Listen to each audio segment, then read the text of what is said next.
안녕하세요. 뉴스반장입니다. 이성윤 차기검찰청장 후보에 대한 조남관 검찰청장 대행의 흔들기가 예사롭지 않습니다. 흡사 조국 전 장관 임명 당시 윤석열이 보인 행태와 판박이 같은 작태인데요. 이성윤 청장 후보자가 차기검찰청장에 임명되는 것을 막기 위한 수작인 거죠. 이 정치검찰들의 패턴은 유사하다 못해 거의 똑같은데요. 친정부 성향의 검찰청장 임명을 막겠다는 의도인 거죠.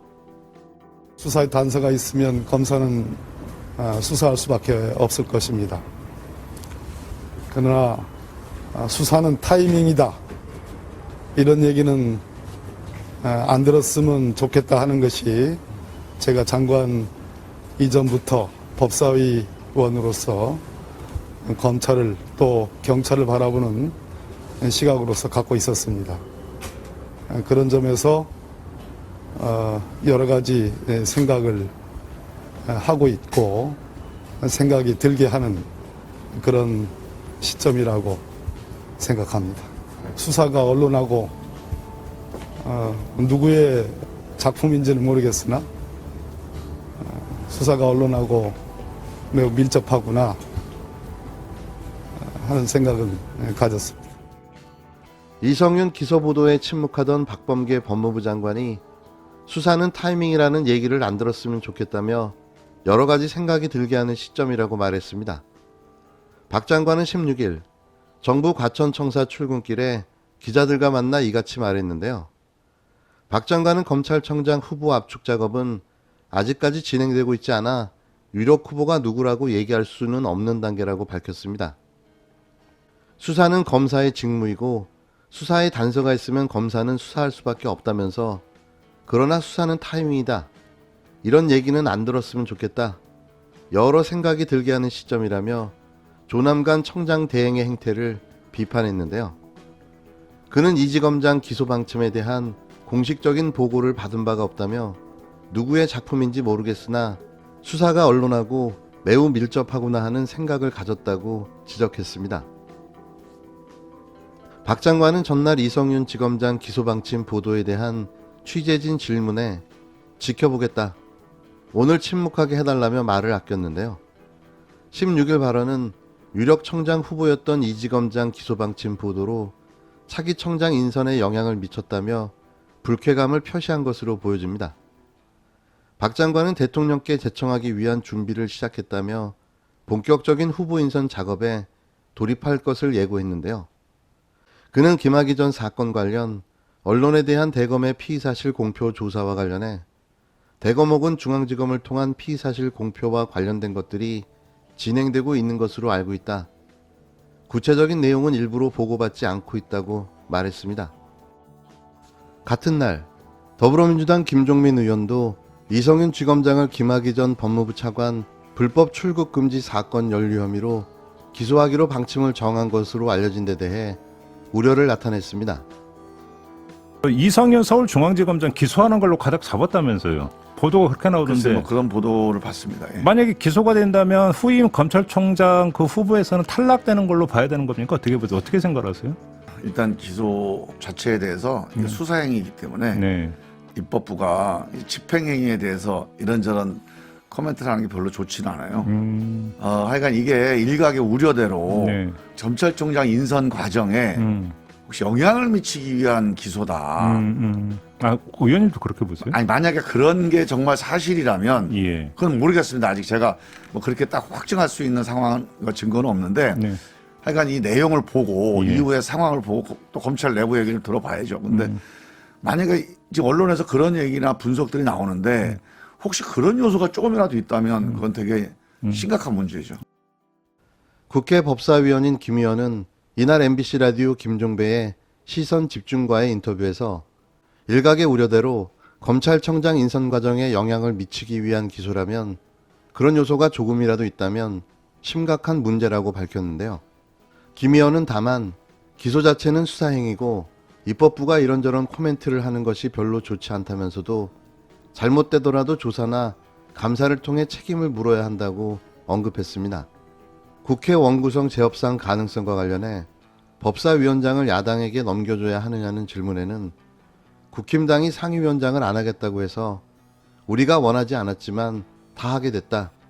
이게 원래 2년 동안 가는 것이라고 부정적인 입장을 명확히 했는데요. 현 법사위원장인 윤호중 의원이 민주당 원내대표로 선출되자 후임 위원장 적임자에 대해서는 국민에게 신뢰감을 주고 여야 간 소통이 가능하고 그러면서 민주당 입장에서는 확실히 신뢰할 수 있어야 한다고 말했습니다. 이 부분은 지난 방송에서도 언급했지만 최강욱 열린민주당 대표가 최적의 인물인 것으로 판단되는데요. 민주당과 달리 이해득실을 따지지 않고 정의와 공정의 잣대로 입안들을 처리할 거라는 확신 때문입니다. 그래서 저는 최강욱 대표를 적극 추천합니다. 조남관 체제에서의 정치검찰은 윤석열 체제의 검찰과 같다고 보는 게 합리적인데요. 윤석열은 조남관이라는 꼭두각시를 말로 세워놓고 사퇴 아닌 사퇴 코스프레를 한 거죠.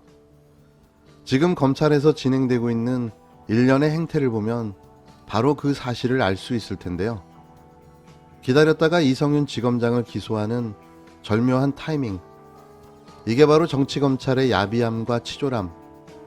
그리고 자기 식구라도 피하 식별이 된 순간부터는 물불을 가리지 않는다는 리얼한 그들만의 신세계를 보여주는 거죠. 시간이 얼마 남지 않았습니다. 검찰 개혁, 이대로 끝나는 겁니까? 확실하게 마무리해야 합니다. 검찰에 대한 검찰이라는 야심찬 목표 아래 출범한 고위공직자 범죄 수사처, 약칭 공수처가 3개월 만에 수사 진영을 갖추고 정상 가동에 들어갔습니다. 검찰을 비롯한 안팎의 계속된 흔들기에도 김진욱 차장은 호랑이의 눈빛을 띤 채 소처럼 나아가겠다며 공식적인 수사체제 전환을 알렸는데요. 공수처는 지난 16일 정부 과천청사 공수처 대회의실에서 검사 임명식을 열고 부장검사 2명과 평검사 11명 등 총 13명의 검사에게 임명장을 수여했습니다.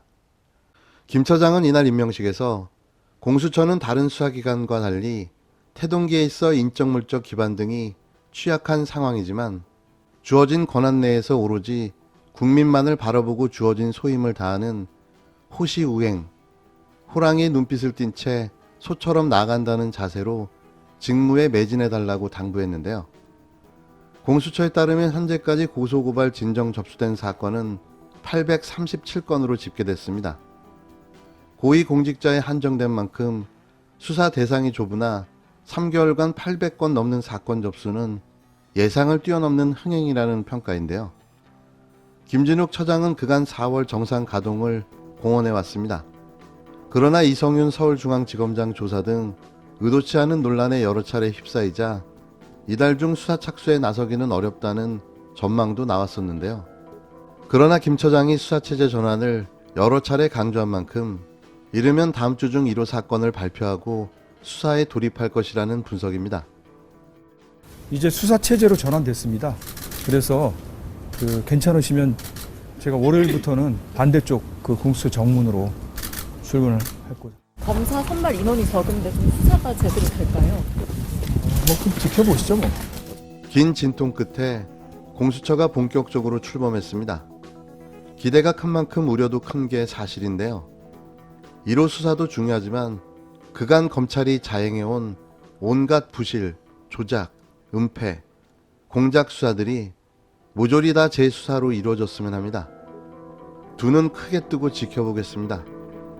특히 윤석열과 관련된 차고 넘치는 비리 혐의들 반드시 꼭 챙겨주시길 바랍니다.